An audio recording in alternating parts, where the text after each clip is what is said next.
আসসালামু আলাইকুম সম্মানিত ভিউয়ার্স, আশা করি আপনারা সকলেই ভালো আছেন। ভিডিওতে এখন আমরা ১৯তম শিক্ষক নিবন্ধনের বিজ্ঞপ্তি নিয়ে জানতে পারবো, তবে ভিডিওটি না টেনে সম্পূর্ণ ভিডিওটি দেখবেন। আর আপনার কাছে রিকোয়েস্ট, আপনি যদি আমার চ্যানেলে নতুন হয়ে থাকেন তাহলে চ্যানেলটি সাবস্ক্রাইব করে পাশে থাকা বেল আইকনটি বাজিয়ে রাখুন। এনটিআরসি এর সকল তথ্য সবার আগে আপনি আমার এই চ্যানেল থেকে জানতে পারবেন।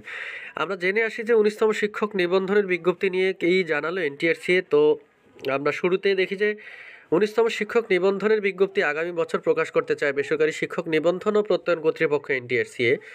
এজন্য আগামী বছরের শুরুতে সভা করবে সংস্থাটি, এরপর বিজ্ঞপ্তি প্রকাশের কার্যক্রম শুরু হবে। দেখুন, আপনারা অনলাইনে বা ইউটিউবে, সামাজিক যোগাযোগ মাধ্যমে বিভিন্ন চ্যানেলে আপনারা দেখতে পাচ্ছেন যে বারবার বলে যে ১৯তম শিক্ষক নিবন্ধন বিজ্ঞপ্তি প্রকাশ, কিন্তু আসলে আজকে আপনারা যেটা জানতে পারলেন যে ১৯তম শিক্ষক নিবন্ধনের বিজ্ঞপ্তি আগামী বছর প্রকাশ করতে চায়, অর্থাৎ ডিসেম্বরের মধ্যে কিন্তু ১৯তম শিক্ষক নিবন্ধনের প্রকাশ হবে না। তো আরও জানি যে বৃহস্পতিবার ৫ ডিসেম্বর এনটিআরসি এর পরীক্ষা মূল্যায়ন ও প্রত্যয়ন শাখার একাধিক কর্মকর্তার সঙ্গে আলাপকালে এইসব তথ্য জানা গেছে। নাম অপ্রকাশিত রাখার শর্তে সংস্থাটির মূল্যায়ন ও প্রত্যয়ন শাখার এক কর্মকর্তা জানান, নিবন্ধন পরীক্ষায় বেশ কিছু পরিবর্তন আনার বিষয়ে ভাবা হচ্ছে। এই বিষয়গুলো এখনও চূড়ান্ত করা হয়নি। সেজন্য ১৯তম শিক্ষক নিবন্ধনের বিজ্ঞপ্তি চলতি বছর প্রকাশ করা সম্ভব হবে না। আগামী বছরের জানুয়ারির প্রথম সপ্তাহে আমাদের একটি সভা হওয়ার কথা রয়েছে। ওই সভায় বিজ্ঞপ্তি প্রকাশের বিষয়ে সিদ্ধান্ত নেওয়া হতে পারে। তো ভিউয়ার্স, এখানে একটু জানিয়ে রাখি যে এর আগের ভিডিওতেও আপনারা দেখেছেন বা জানতে পেরেছেন যে যেটি বলেছে যে নিবন্ধন পরীক্ষায় বেশ কিছু পরিবর্তন আনার বিষয়ে ভাবা হচ্ছে। আসলে এই বেশ কিছু পরিবর্তনটা হচ্ছে যে নতুন করে এনটিআরসি যেটা ভাবছে যে যে সকল সাবজেক্টের শূন্য পদ নেই, অর্থাৎ এমপিওভুক্ত শিক্ষা প্রতিষ্ঠানে যে সকল সাবজেক্টে শূন্যপদ নেই সেই সকল সাবজেক্টের নিবন্ধন পরীক্ষা নেওয়া হবে না, এমনটি তারা চিন্তাভাবনা করেছে।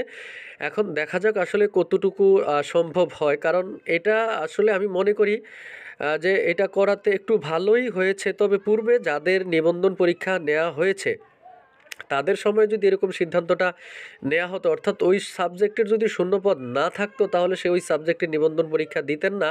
কিন্তু এখন দেখা গেছে প্রিলি, রিটেন, তারপরে ভাইবা পরীক্ষা দেওয়ার পরও একজন সনদধারী অর্থাৎ একজন প্রার্থী কিন্তু চাকরি পাচ্ছেন না। এদিকে সনদ দিয়ে শুধু নিবন্ধনধারীর সংখ্যাই অনেক হয়েছে, কিন্তু শূন্যপদ নেই, যার জন্য আজকে এত সমস্যা। অনেক নিবন্ধনধারী আছে কিন্তু শূন্যপদ নেই। তো এই পরিবর্তনটাই নিয়ে কথা বলছে যে পরীক্ষায় বেশ কিছু পরিবর্তন আনার বিষয়ে ভাবা হচ্ছে। এই বিষয়গুলো এখনও চূড়ান্ত হয়নি, সেজন্য ১৯তম শিক্ষক নিবন্ধনের বিজ্ঞপ্তি চলতি বছরে প্রকাশ করা সম্ভব হবে না।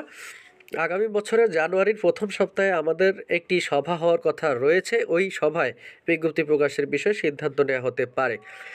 আর যে বিষয়টি হচ্ছে, যদি এই সিদ্ধান্ত আসলে চূড়ান্ত হয় তাহলে দেখা গেছে ১৯তম শিক্ষক নিবন্ধন পরীক্ষায় যে সকল সাবজেক্টে শূন্যপদ থাকবে না সে সকল সাবজেক্টে আসলে নিবন্ধন পরীক্ষা হবে না। এটা ১৯তম শিক্ষক নিবন্ধন পরীক্ষা দিবেন যারা ভাবছেন তারা আপনি দেখুন যে আপনার সাবজেক্টের যদি নিবন্ধন শূন্যপদ না থাকে তাহলে আপনার জন্য আসলে নিবন্ধন পরীক্ষা হয়তো দেওয়া হবে না।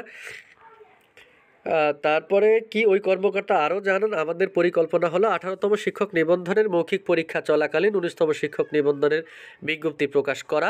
আমরা সেভাবেই আগাচ্ছি। ১৮তম নিবন্ধনের ভাইবা শেষ দিকে ১৯তম নিবন্ধনের বিজ্ঞপ্তি প্রকাশ করা হবে।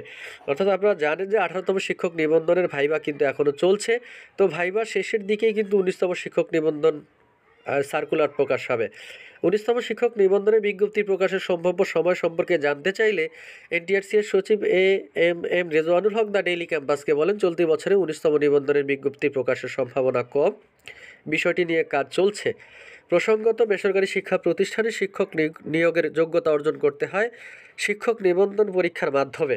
২০০৫ সালের প্রতিষ্ঠার পর এখন পর্যন্ত ১৮টি নিবন্ধনের বিজ্ঞপ্তি প্রকাশ করেছে এনটিআরসি। এই নিয়ে সনদের মাধ্যমে ১ লাখের বেশি প্রার্থীকে বিভিন্ন শিক্ষা প্রতিষ্ঠানে নিয়োগ সুপারিশ করা হয়েছে। তো আমরা যেটি জানলাম যে আসলে যে সকল সাবজেক্টের নিবন্ধন শূন্যপদ থাকবে না সে সকল সাবজেক্টের নিবন্ধন পরীক্ষা হবে না, সেটি নিয়েই ভাবছে। আর এই ১৯তম শিক্ষক নিবন্ধন পরীক্ষা আসলে ২০২৪-এ আর প্রকাশ করার সম্ভাবনা খুবই কম। সেটা হচ্ছে যে 2025-এ অর্থাৎ জানুয়ারি মাসের প্রকাশ, বা যেটা বলেছে যে 18তম শিক্ষক নিবন্ধনের ভাইবার শেষের দিকেই সেটি সার্কুলার প্রকাশ হবে। তো এখন হচ্ছে আসলে যারা নিবন্ধন পরীক্ষা দিবেন ভাবছেন যে তাদের আসলে একটি করণীয় হচ্ছে যে প্রত্যেকটি শিক্ষা প্রতিষ্ঠানে, অর্থাৎ যেগুলো এমপিওভুক্ত শিক্ষা প্রতিষ্ঠান কিন্তু শূন্য পদের চাহিদা দেয় না, সে সকল প্রতিষ্ঠান থেকে যদি শূন্য পদের চাহিদা দেয়া হয় তাহলে কিন্তু আসলে ওই সকল সাবজেক্টের নিবন্ধন পরীক্ষা নেওয়া হবে।